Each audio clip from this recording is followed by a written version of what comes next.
Hey everybody, it's Bree and Raleigh here, and today I thought I'd talk about dolls made in the likeness of either established characters or real people. And when I say established characters, I don't mean like personal characters, I mean ones from comic books, movies, properties that are not the property of the owner of the doll.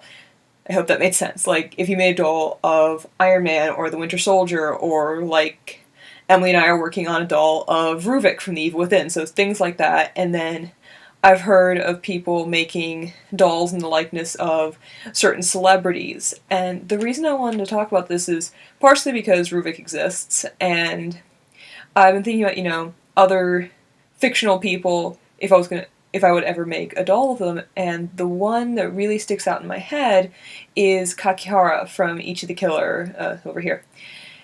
It's for those of you who aren't familiar with this film, he is a Yakuza member and he's got all these scars on his face, as you can see. But he's a really interesting character. It's a extremely good movie. I will warn you though, if you decide to watch it, it's very bloody. Kind of makes the Saw franchise look like a walk in the park.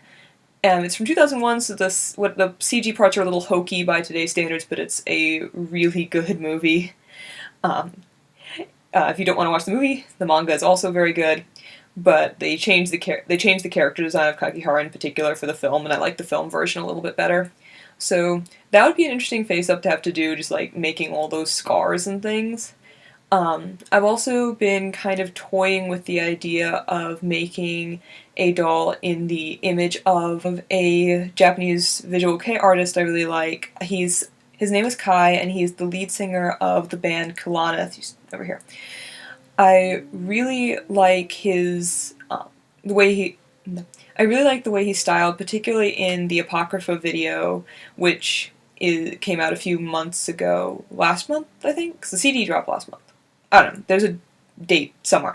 But it was their most recent CD and the most recent video, as of the filming of this video.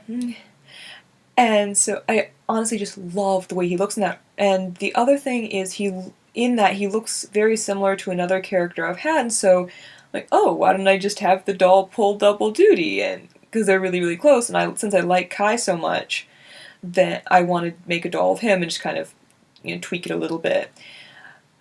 When I first got into the hobby, I didn't think I'd ever want to make a doll of either an established character or a real person, because it's just a little odd to me, because I like making my own characters. I found that I like shelling them a lot. So this is kind of new for me.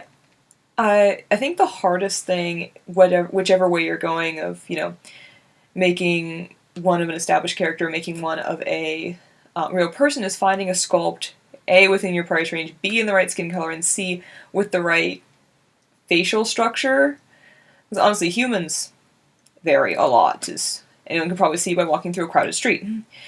But trying to find a doll that's the right facial structure for the price you need in the size you want is really interesting. So I've been kind of on the hunt to find a doll that looks kind of like Kai. Mostly, I think I'm looking at magical angel dolls right now because money. I had a temp job and now I don't have a job anymore, so money is not something that's coming in regularly anymore. I had an interview last Friday, so I'm hoping they call me in again and keep going with that, or I'll get another temp job, whichever comes first.